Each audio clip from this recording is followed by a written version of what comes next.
This live recording is going to be the first episode of my podcast.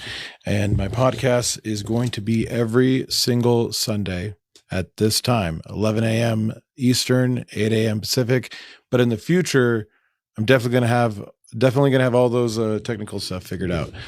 But for now, we're going to keep moving, and I'm going to just be popping off the next subject, moving along, regardless of what you guys are saying. Sometimes I may interact with you guys, but I just need to get through this. I want to try to do it in an hour. So we'll see where we can get in an hour. I got a lot to tell you. Huge update on an old case. Shocking stuff. We have case updates that you're going to be interested in. And I want to talk about things like Iran and Epstein, since they're very related as well. So let's go ahead and start from the top. What's going on right now? Well, the biggest news right now, of course, is what's going on in Iran. And since I am Iranian American and I am anti-war, I feel like it is my responsibility to say something. It is the responsibility of all of us to say something, especially if you're Iranian and especially if you're anti-war, because the pro-war voices are loud. They are the loudest, and they like to make you believe they're the only voices. By the way, this was supposed to be a sub-only live on the day of, and then it would be released to everyone publicly in a couple days. I can't figure out how to make it sub-only, so I may switch it to YouTube next week. We'll see. I'll keep you guys informed on my page. But for now, this is just public. Future episodes won't be public until the Tuesday. Anyway, you get it. What we're talking about in Iran. Right now, there are a lot of there's a lot of misinformation as well. First thing, we need to just check off the facts. First of all, facts are that the regime in Iran is a brutal dictatorship, theocracy that has been oppressing its people for over 40 years now. Every Iranian will tell you that. Every Iranian will tell you that, whether they are pro-war, against war, neutral war, whatever it is, they will tell you that the regime in Iran is a brutal dictatorship, and it should absolutely be gone. There have been several attempts at a revolution in Iran, which is what, at the heart of it, what a lot of us Iranians want. We want a revolution from the inside, from our own people. And we've tried that. We've even tried different approaches. Back in the early 2000s, they tried a more reformist approach with the Green Party. That did not work out. Iran just jailed the opposing party, and then they made, I believe it was Ahmadinejad at the time, they just made him president anyway, even though people weren't voting for him, because the votes don't matter. When you're too far into fascism, you can't just vote your way out of it. And that's what Iranians learned, is that there's no way to just do this peacefully. So a couple years back, there was a woman life freedom protest. You may remember it, Zanzandagi Azadi. That's what's in my profile, and it's been there since then. And that was about a attempt for Iranians to take over their country from the inside, and there were a lot of deaths, a lot of child deaths, massacres.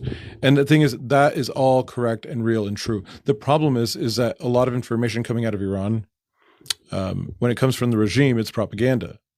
And anything that doesn't come from the regime, it doesn't come out of Iran. They cut off internet, all that. And it becomes really confusing and hard to decipher who's telling the truth and all that. And that's especially important when dealing with this U.S. administration that also does that. They also lie, put up propaganda, and shut down any news station that tries to tell the truth or attack them. That's a huge problem. And now you have another country that's also involved, Israel, that does that too. I mean, these are the three major religions here. And these are three representations of what it looks like to exploit a religion for power, through nationalism, through hatred, through fear, and all that. And unfortunately, throughout time, this always works. I'm not religious myself. Most Iranians are not. I mean, that's not fair to say. A lot of Iranians are Muslim. But a lot of Iranians have religious trauma because of the theocracy in Iran. And due to that, a lot of us have been a little more open-minded to just cut religion out. It doesn't work out in our favor. When I was a kid, my dad told me, I asked my dad because I was curious. I was like, Dad, what religion are we? I have no idea. Everyone at school seems to be a religion, and I'm the only one who doesn't know the answer to that when they ask religion. What religion are we? And he told me something very, very smart that I still remember to this day. Same thing I'm going to tell my kid too. and that is that we can't afford to be religious. We don't have the money. I'm sorry, we got to spend that money on other things right now. We're just not one of those people who could afford religion. Sorry. So I thought it might be some sort of luxury. I thought it might just be something that's, maybe either luxury or something that is just not beneficial. We just can't afford that. I'm sorry. So like it was a video game or something. Sorry. But most Iranians, they don't want to see religion anymore. And the religion they're exposed to is Islam. And they've seen an extremist version of it, of course. And just like you are exposed every day in the U.S. to an extremist version of the U.S., that when Christianity starts to seep into our laws, we get really, like you notice, progressives, and we stand up to that. We go, oh, hold on, slow your roll down. Because we know the atrocities they try to do with under the guise of, it's just my beliefs, that you're not an equal person. It's just my beliefs you shouldn't get married. You know what I mean? So someone says, is this podcast? Yes. Yes, it is, Nick. Hang out for a while. Anyway, so what ends up happening is you have a lot of people who oppose the regime so much, and as anyone should, anyone against fascism should be against the regime in Iran. I'm slurring my words.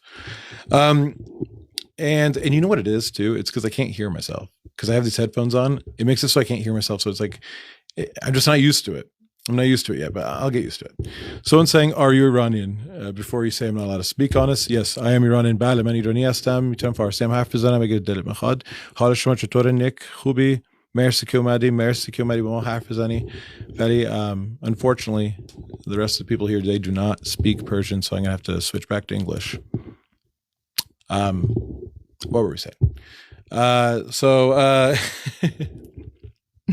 It's hard. It's not hard to make the switch, but when I switch languages and come back to English, I'm in a little bit of a daze. Like I could go from English to Persian, then going back to Persian to English, I'm just like, I have to rewire everything again. Anyway, what were we discussing? Oh yeah. So what's going on in Iran? Back to what I was saying.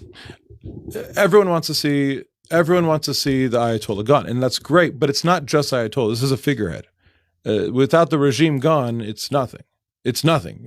Khomeini died before Khomeini died back in the 80s, but regime is still here.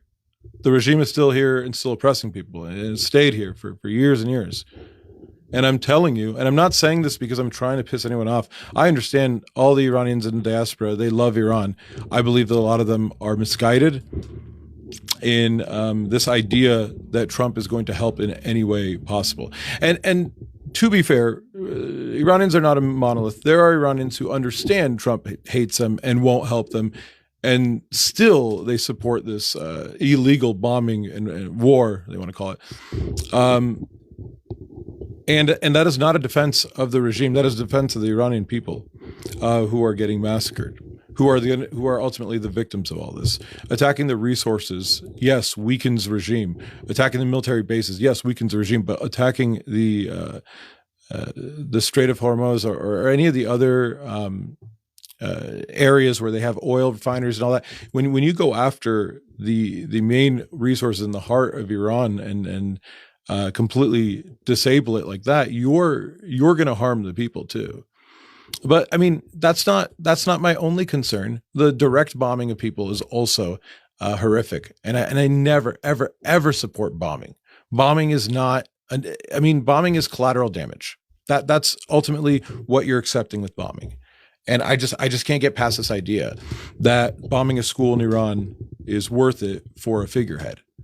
Don't get me wrong, Khamenei deserves to die, and I'm glad people celebrated his death. I'm glad they did. Screw him. But, and this is important, nothing changes.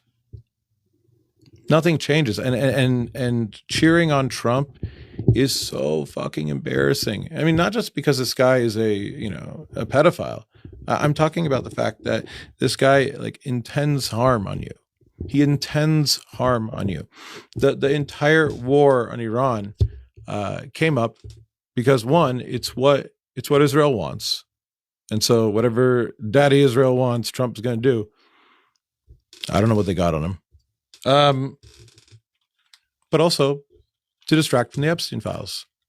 We just had the Epstein files dropped. They dropped about how many pages? Let me see. I wrote down notes. They dropped about 16 pages about Trump, with 3 FBI interviews with the victim of Trump. That's what was released at the same time as this war. I mean, and Trump is, by the way, before we move on, Trump has recently stated that, one, he doesn't support Reza Pahlavi, which fine, he's Israel's lapdog. I'm not sad about that. But he has stated, and I want to make sure I'm quoting this correctly. He said that he wants to go with Venezuela's plan, the Venezuela plan. He wants to take out the figurehead, which was, the Ayatollah. Then he wants to keep the regime. And then he just wants to be in charge of who goes in next. And he's like, I don't like the guy you're putting in now. Just put in someone else. That's reformist bullshit. That's not going to help anyone. That will help no one. Yes, people hated the Ayatollah, but more so than that, what he represented. If the plan was just take him out and walk away, that's nothing. That's genuinely nothing. That's genuinely nothing happens. And every Iranian would be very upset to hear that. I mean, it's hard for me to understand why. I mean, I get maybe desperation, but it's hard for me to understand why any Iranian trusts Trump after he told them all to go out into the street. He said, go out into the street. We'll back you up. I don't know if you remember this. He said this a few weeks ago. Go out in the street. I'll back you up. And that's when Iranians went out in the street and they were massacred by the regime. Massacred. Thousands of people killed. What's the number? I don't know. I don't know the actual number. It's so high, but I don't know what it is. Information doesn't come out of Iran accurately. The regime's not going to tell you how many people they killed. They're not going to tell you. You have organizations dedicated to human rights in that area, and they try to put out numbers. But we've seen so many numbers. We've seen 7,000 up to 20,000, 30,000. Some people are saying 30,000, 40,000. But what's the number? Well, we don't know. We don't know the exact number. But does the number matter? A lot of people died. A lot of people died. Well, here's the issue. You have people who want to post about this sort of thing, about any atrocity. And so they will reach out to me and say, Danesh, you're Iranian. What do I say? And I say you stand with the Iranian people and you are against the regime and their killing of their own people, of course. But you have to also put in there, and this is what I tell them, you have to say something about being anti-war, because this looks like a setup. I mean, I'm not saying it is. I'm saying it looks like something setting up for an invasion. There's always something like that before in some sort of invasion. October 7th needed to happen before Palestine was invaded and genocided. But there needs to be a catalyst like 9/11, then Iraq-Afghanistan war. So when the Iranians and a lot of other people were pushing on the right, were pushing this, like, why aren't you saying anything about these thousands of people died in Iran? I did post something. I said, hey, my heart goes out to my people. Thousands of people died. I put a number at first and I got people mad at me. That's another problem with the Iranian community is they go on the attack. They go on the attack. We have so many traitors within our within our people, like whether it has to do with Nyack or Mech or anything else like that, that we constantly finger point and shut each other up. And it's very unfortunate because right now the loudest people are the warmongers, because for years now, these people have said nothing. The people who support war have said nothing about the genocide in Palestine. Nothing at all. Nothing at all. And the problem is that you've conditioned yourself and you've conditioned the U.S. government in Israel to do whatever the fuck they want. And that you can see the most horrible, traumatic atrocities in the world. And it's not much to you. See, the problem is then thousands of people are killed in the street in Iran. And we can't really provide proof because the regime won't let you. You could only provide as much as you can, like a picture here or there. But we have accounts from people saying, like, I live in Iran, my family's here, this happened, and they're communicating with people here in the diaspora and their own families here in the United States. It is real. But gosh, I forgot where I was going with that. I keep tangenting myself so much. But I know I had a really good point. Oh, yes. So when I posted about it, people are like, no, your number's not right. It's higher than that. What are you, working with the regime? Like, no, I'm not working with the regime. I'm literally out here advocating for my people. What's the right number?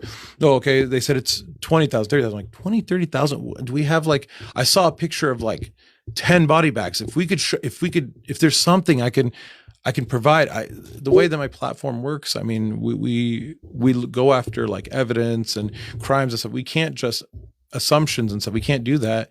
And I do know that the regime does this sort of thing. I need to present this in a better way. But then they say, no, you obviously love the regime or you're a terrorist. The fuck? Okay. Well, then you give into the pressure, you post it. Not to say that I was giving, I'm saying the average person would. I posted it because I care about my people. Then I get people on the left say, oh, you're a Mossad agent. Bro, let's be very clear about this. There are atrocities happening in Iran, and you can't shut down anybody talking about that as a Mossad agent. You can't do that.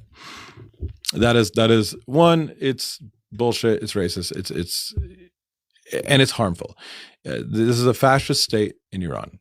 The best you can do is say to those people who are constantly saying things like, you were speaking out about Palestine, why don't you speak out about Iran? Oh, so you speak out about Palestine, but not Iran. I get it. You just hate Jewish people. When people hit you with that, you just hit back with, but wait a minute. You're talking about Iran and you won't say anything about Palestine. You spoke out about Iran, but didn't say a word about Palestine. So the fuck are you to tell me this?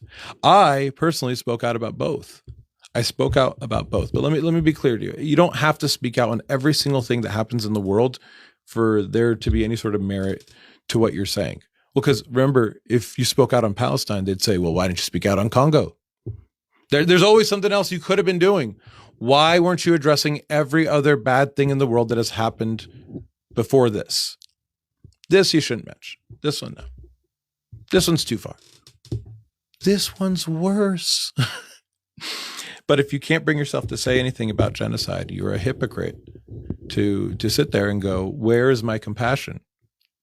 Where is the compassion for me? The person who had no compassion for others. Where is my compassion? Why doesn't the world talk about me?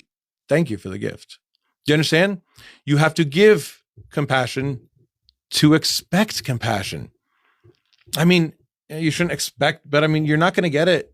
You're not going to get it if you are every rally we see, every rally I look at, Iranian rally I look at that is like against the regime. I'm always like, yay, a rally. And then I look and I see Israel's flag in there and then 10 Israel flags in there. And it's like, that's not our country.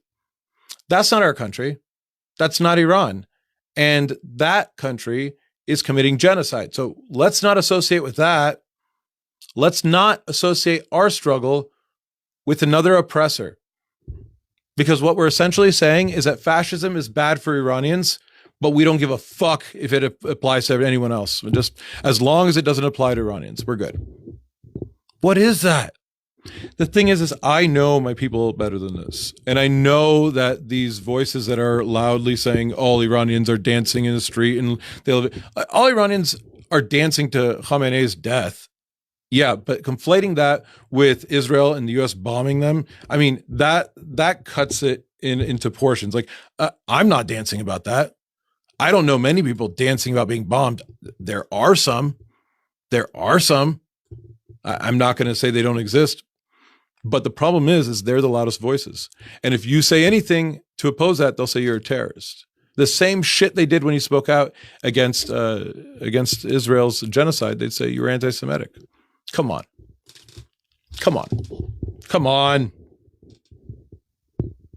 You can't you can't be pushed around by that kind of bullying. You just can't.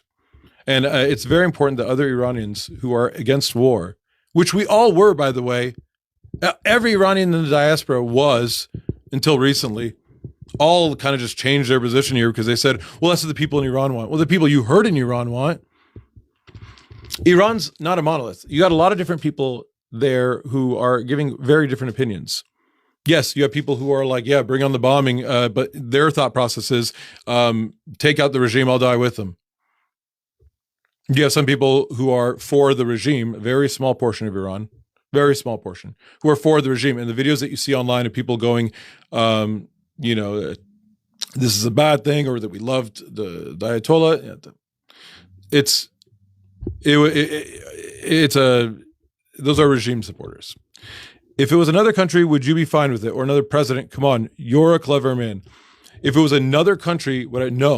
No, I am against bombing. I'm against collateral damage. Bombing causes collateral damage. Somebody said the Pahlavi cult hijacked the narrative. Pahlavi absolutely ruined the revolution, woman life, freedom, revolution against the regime. While everyone is trying to be so inclusive to all other Iranians, and we're all trying to unite, this guy goes and does the most divisive shit in the world. Goes like, bends over for Israel and just goes like, you know, whatever they want, whatever America. Guy is so unqualified. He is so unqualified to do this just because he's the son of the Shah. The Shah's regime wasn't good. We don't want to go back to that. We want democracy. We don't want to go back to monarchy. The point is to move forward. Someone said he must be held accountable for ruining the momentum of the diaspora. Thank God other people are saying it too. I felt like I was the only one. You see, here's the issue. A lot of us Iranians who are anti-war, progressive, and want better for Iran, we feel, like you just said, feel so lonely. Now, this live, when it goes up on TikTok, you're not going to see the comments. When it goes live on YouTube, you're not going to see the comments here, but you have other Iranians saying they feel so lonely.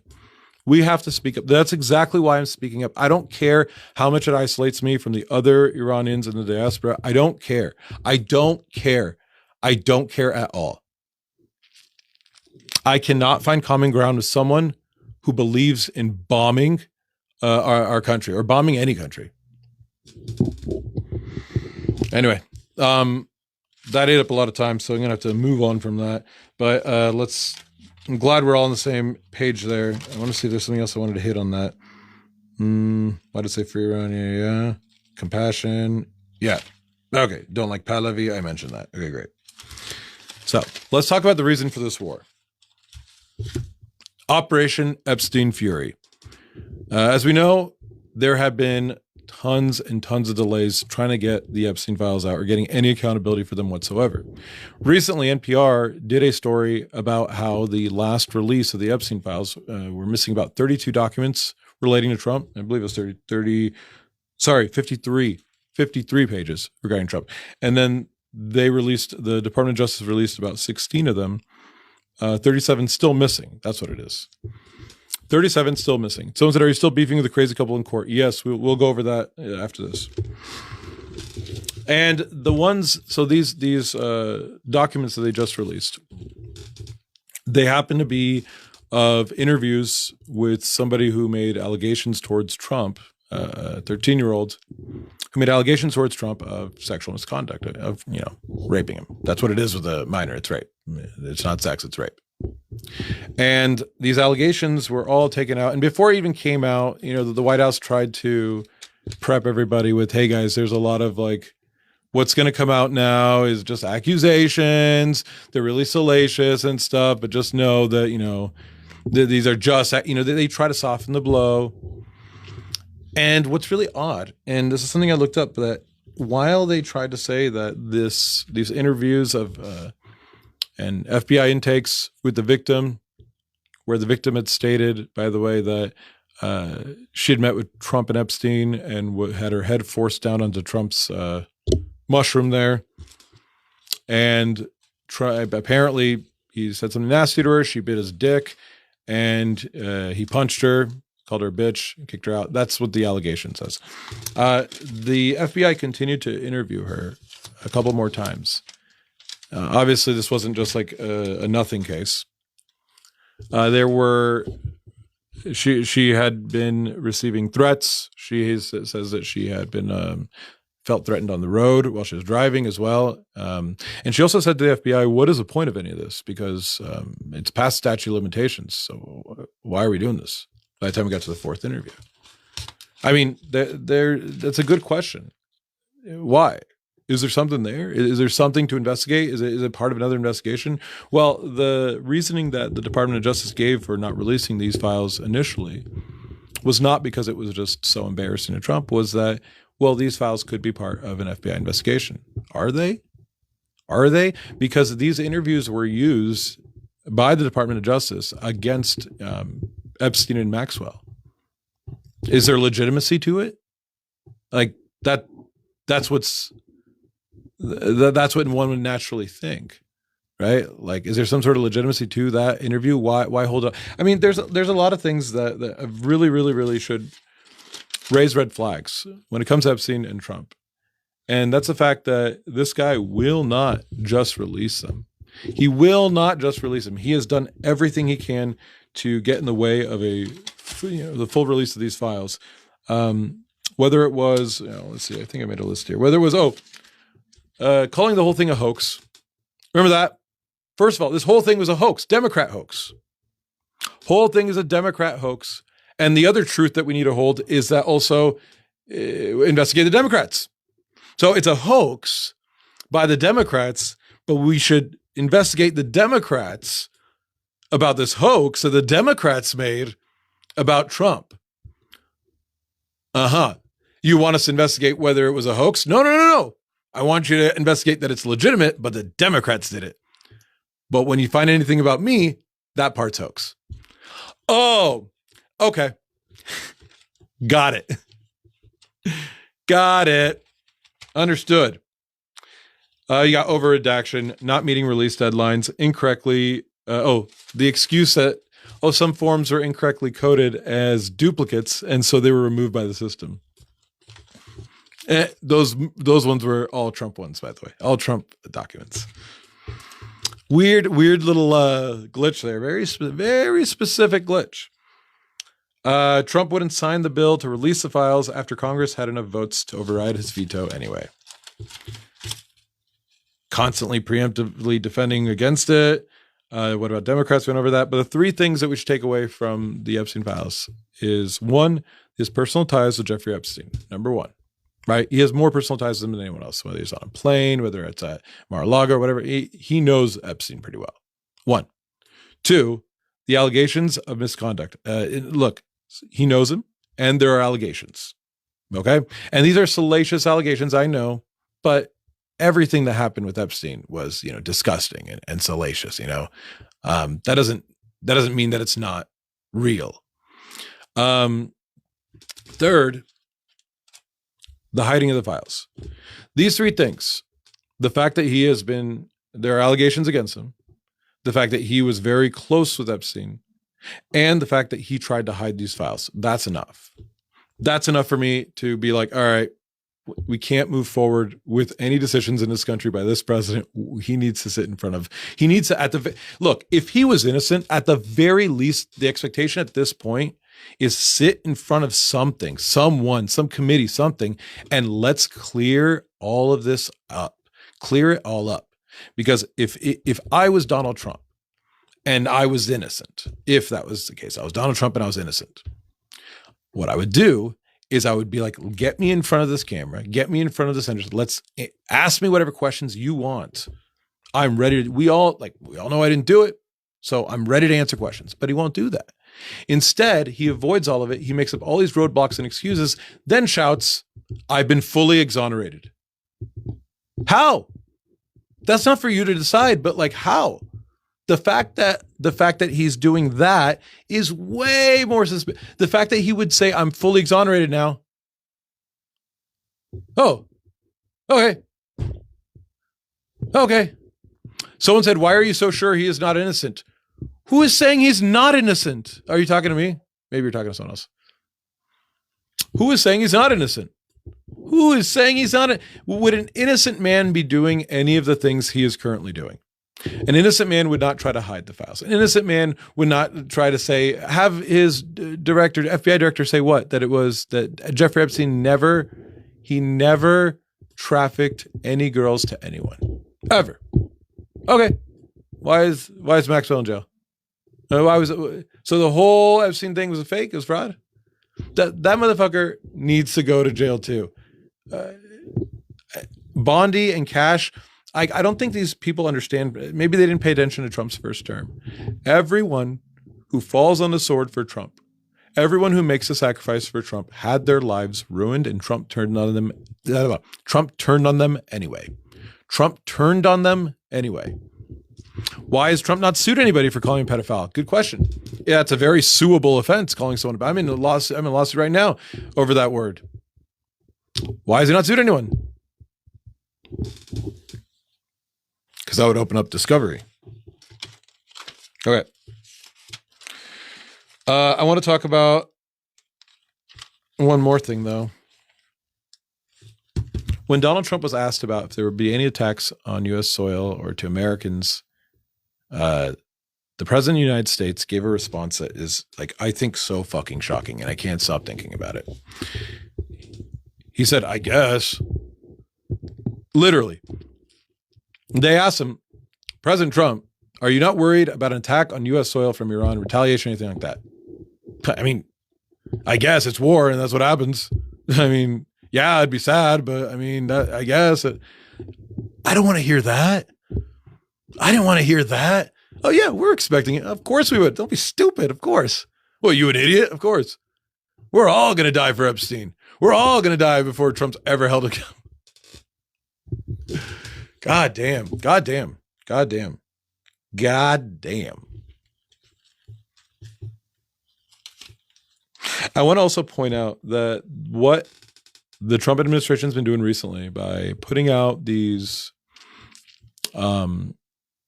weird, like, war porn posts, just like celebrating Operation Epstein Fury and then posting something from pop culture like Pokemon or something from Call of Duty or Grand Theft Auto. Yeah, have you seen them do that? How they treat real war like a video game, trying to create some sort of illusion for young men. That they're targeting young men. They're targeting the interests of young men. It's on purpose. Someone says it's like a child running these things. It's on purpose. It's all calculated. It's all targeting young men and trying to portray war as some sort of game or some sort of fun, trolling. It's sadistic. It is absolutely sadistic. It's a recruitment tactic. It is absolutely a recruitment tactic, and it is fucking disgusting. And it's sad. If you've got young boys that are, in school right now, teenagers, please be involved in their lives, know what's going on. Don't let them go down this pipeline. It's not like a matter of political opinion. Like, it's not just a matter of that. The piece of shit you become down this pipeline. I mean, I avoid making my work political when I'm identifying people because I don't want to push people away from, like, the truth of this behavior is bad. But since it's election, like, people wear their political identity proud while committing atrocities, and to not associate it with this political party would be dishonest. It would be biased for me to say, well, these things just happened and anybody could do. No. It's specifically the right, Republican far right has gone out of control more so than ever. And they're specifically, we've always stood against racism here. Before Trump got elected the second time, we fought back against racism, against degrading others. And so you can't have a group of people like 30% of the country just embracing a pedophile. Okay. Someone says, why didn't you report on the little girl that was attacked by a grown woman in Frisco? I don't know what the hell you're talking about. But this goes back to my previous point. Maybe you haven't been here for the whole thing. But why haven't I spoke on every bad thing that has happened? Why haven't I done that? Clearly, the things that I say are not legitimate. Because if I wanted to say something legitimately, I have to say every single bad thing. I have to speak on every single bad thing before the one that makes you uncomfortable. So I apologize. I will get to it. I will. Let's see. Where do I start? Yeah, that's a tactic to try to silence people, and I really don't appreciate it.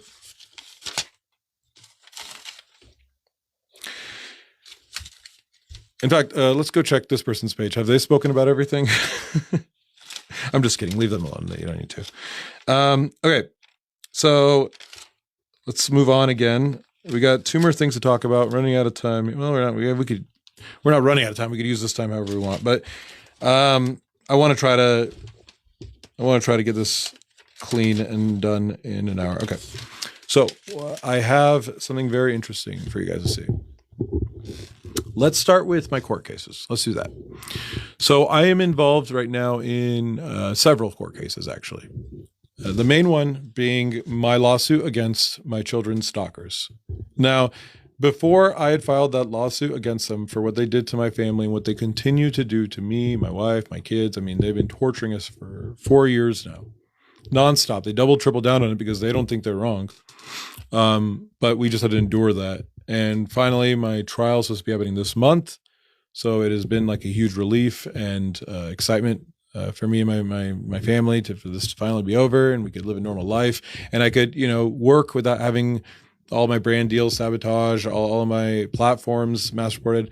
So, we're really looking forward to this. But unfortunately, if you're not familiar, Dr. Ralph Garamone and Jennifer Couture of Fort Myers, they have been obsessing with and trying to, they have several instances where they were sending messages to each other about killing me. And they had stalked me at my home.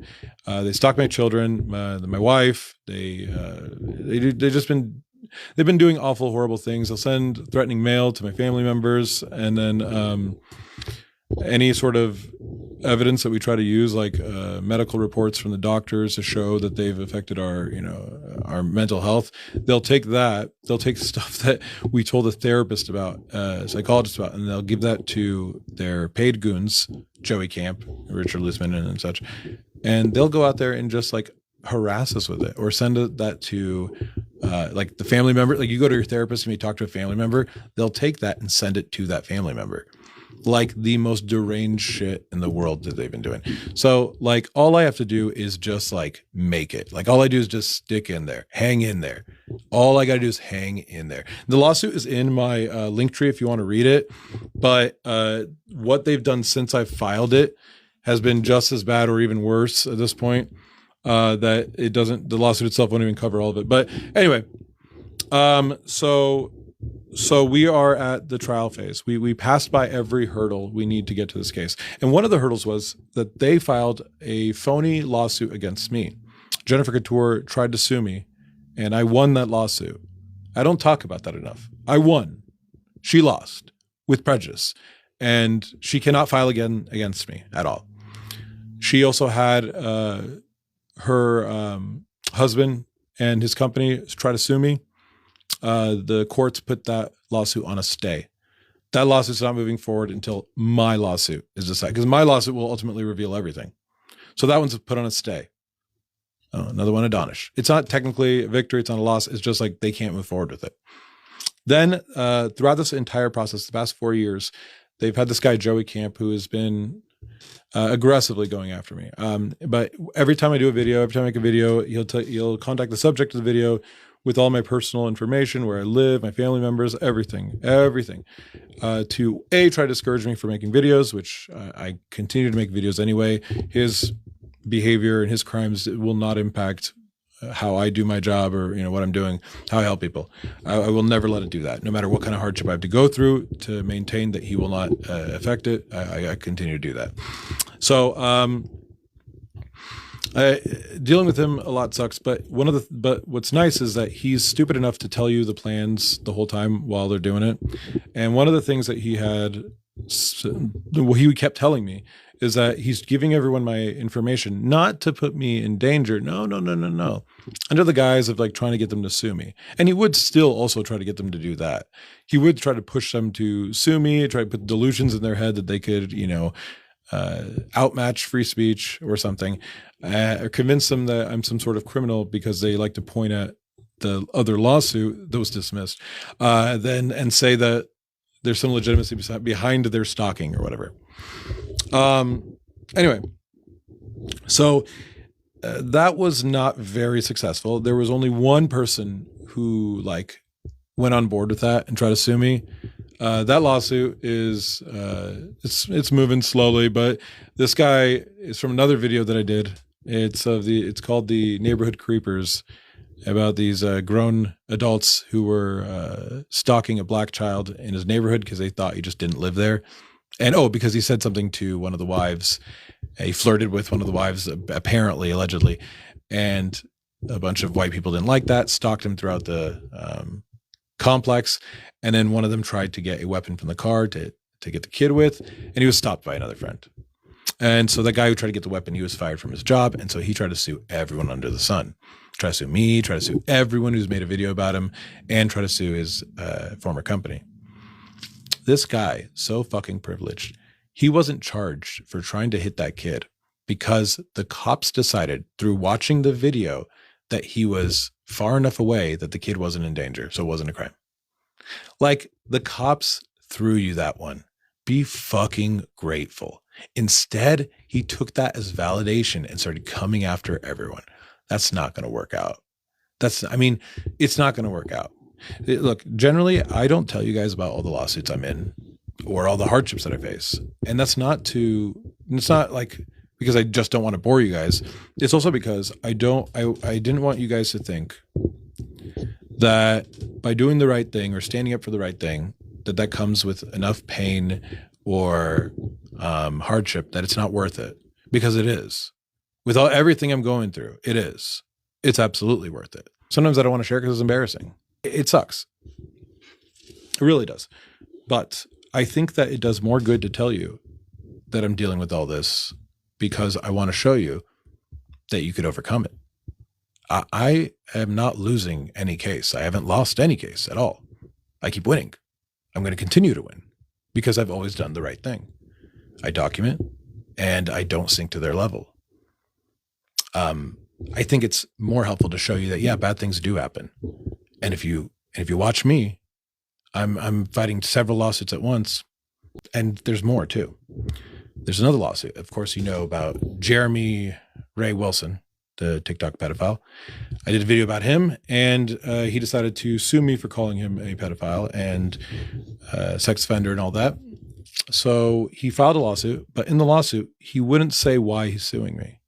He's just saying, well, I don't like that he said this. So I filed a dismissal and stuff. So he filed a amended complaint where he tried to actually discuss what it is that I said that was false, that he believes he has a case. And I just want you to see it. Now, I'm not going to give my opinion on this. I'm just going to show you what he said. That's all. I've already responded to the court. That's why I don't need to give you my opinion here. My lawyer did. So let me just read this to you because this is wacky. Oh. Do you see what's highlighted there?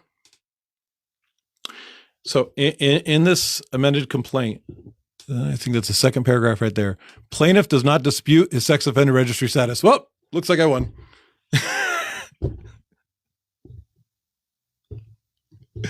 I told you he's on the registry. I told you guys. So, I don't know what the case is. I really don't know what, I can't read that. Okay. I'll just tell you what it says because I know what it says as well. Basically what it says, and you can look it up, of course. Basically, he has a couple different things that he's complaining about. One, he says that the restriction that he had from a bail restriction that he had that said that he can't be around any females under 19, or he can't contact any female at all online, or something to that effect. I don't remember exactly what it, but something to that effect.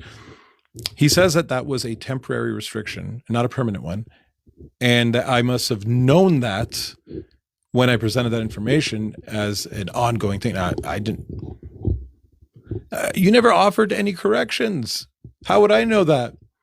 But the thing is too, is that like, I don't think it makes much of a difference how long a judge had to bar you from an entire gender. You know what I mean?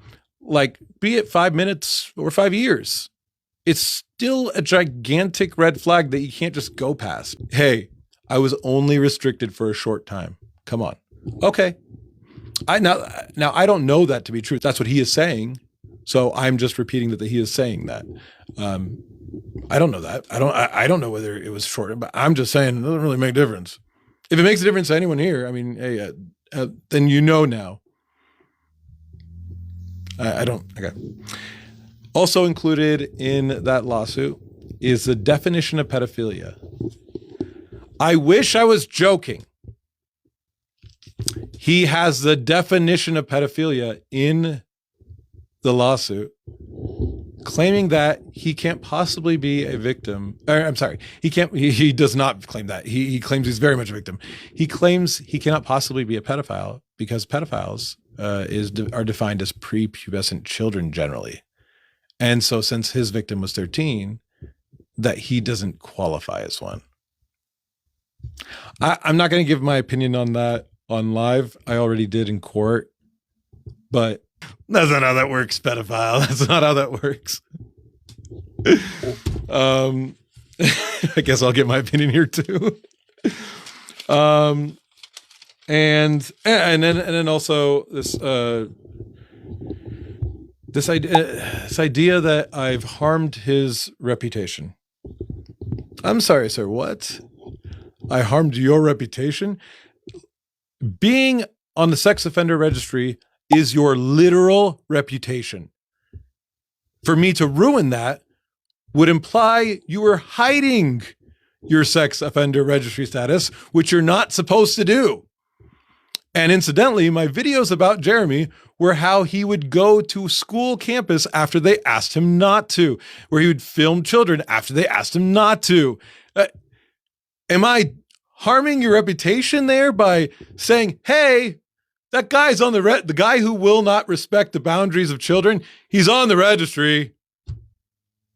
That hurt your reputation? Okay. What reputation did he have?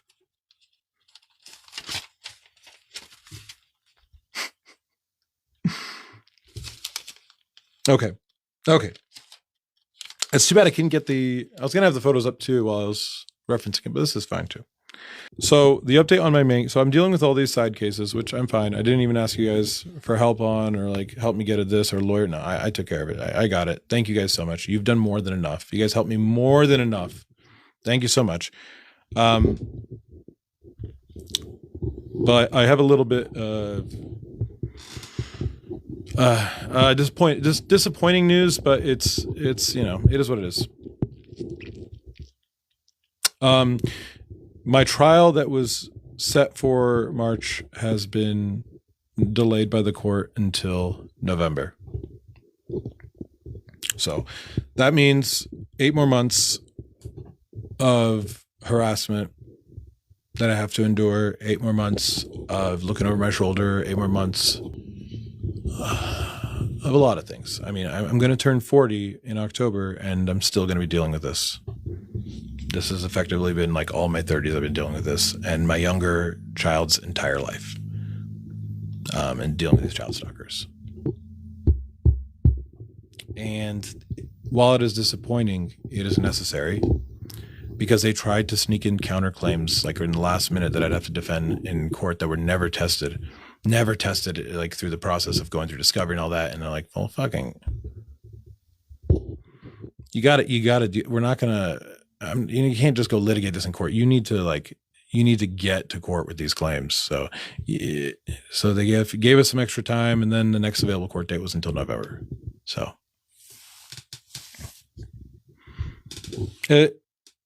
it's like, you know, we had planned a lot of things. They just have to wait. Again, because this was supposed to be over last year and then earlier that year, then the year before that, then earlier before that. And we keeps getting to these deadlines and then there's more and then there's more and there's more. And that is, I think, what they will believe to be their strongest weapon. Their strongest weapon against me is that I am a human being. And I guess I'm assuming, I don't know this to be fact, but I assume they may be thinking that their greatest weapon is the fact that, I don't know, that I could possibly get tired or exhausted. So I just want to make one thing clear to all of you and one thing clear to everyone else who may be wondering. the part of me that would get exhausted, the part of me that would break down and cry, the part of me that would be upset, that part died years ago. They went too far years ago. Like, I went under years ago. I have known struggling like no other years ago. That already happened. We're living in the Badlands now. We're living in the, there is no exhaustion. There is no getting tired. This is going to happen, whether it takes 8 more months, 8 more years. I will make sure it happens. I will look forward to it and make sure they're held accountable in trial, in front of a court. The idea that I would get tired is so far removed from the person I am. Hell no, I won't get tired. Hell no, I won't. I'm so incredibly motivated. I'll wait 8 months. What's another 8? Like, you don't know me. You don't know me. You do not know me. Like, when I say spite and pettiness is my fuel, I mean that, like, in my forefront of my brain is holding these people accountable for this. It is going to happen. There's no, like, going off course with that. You don't come after people's kids. You don't. You don't. I will latch on like a fucking pit bull, and I will not let go till you're held accountable. That's it. That's it. I mean, that genuinely, that's how any loving parent would fight for their child. And again, I'm sharing this with you guys because I want you to know that with all these hurdles and all these hardships, I'm still moving forward. And look, I started doing podcasts. I'm not slowing down. I'm going to do more. I'm going to be more active. I'm going to continue. Well, also, I need to work. Yeah.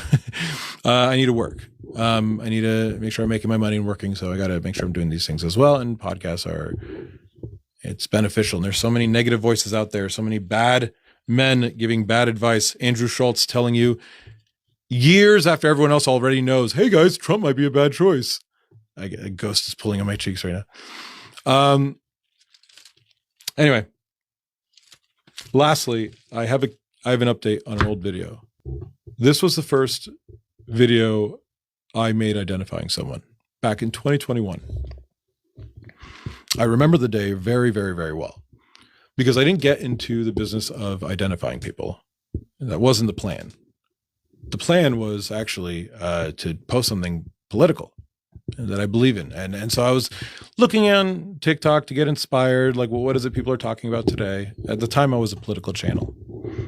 And I saw this post by this woman who was advocating for child abuse, saying that children should be hit with a belt as punishment. And she was taunting a victim of severe childhood abuse. The guy had, like, a father pulled a gun on him when he was in bed. Like, she was stitching him and making fun of him, basically. And she said, tell me you don't have kids without telling me you don't have kids, about a guy who's, like, trying to tell people not to beat their children with a belt because of everything he went through. I thought it was so insensitive. I thought it was so cruel. And I just didn't understand this idea of violence towards children. It's such a foreign concept to me. It's so upsetting to me. So I reacted to that and I thought, okay, well, they're only getting involved in someone's relationship with their child, but what they chose to post on their page was concerning. So I reported it. So at the time, I'm just going to do a little more reminders while I pull this up. At the time, I had told her that I reported you to CPS. I found out who she was, and she made videos about me afterwards with her kids, with her kids on camera saying "fuck you" to me. Fuck you. That. Later on, her own sister reached out to me and told me that not all like her. In fact, her and her sister have very different views. And I didn't hear from that person since then, but I was immediately banned when this happened in 2021. That video went viral, 7 million views, and a lot of people were mad at me. Just so you understand, a majority of this country, about 70% of this country, uses some sort of physical violence as punishment for their children. And when I say some sort, I mean from spanking to, severely beating. And so most people did not like my video. No, most people did, but a lot of people also didn't. I got a lot of people who were like maybe feeling guilty about something they had done to their kids or that their parents had done to them. They didn't want to think it was wrong.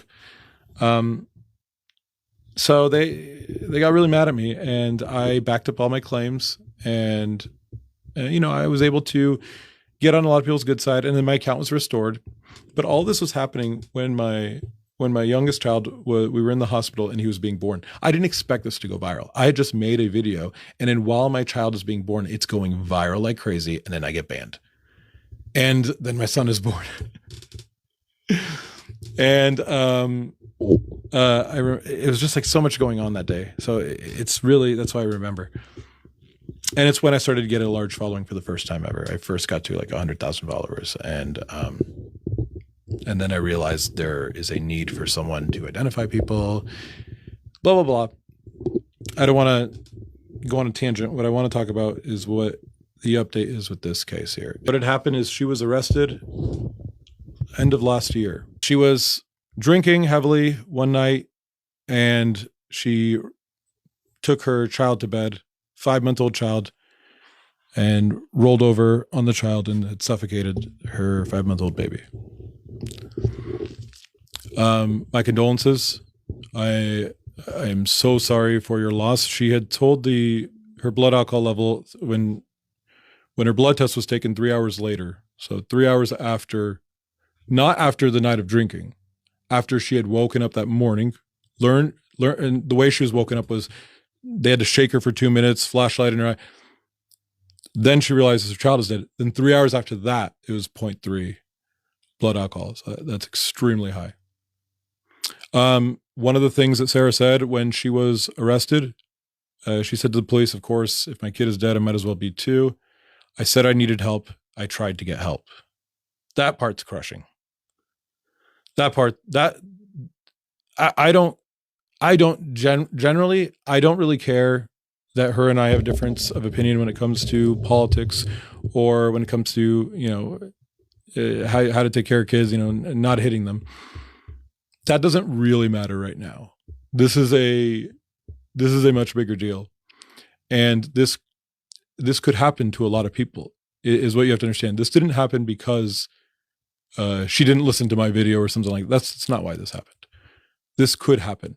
Postpartum is a real thing, and it affects many women, more so than you think.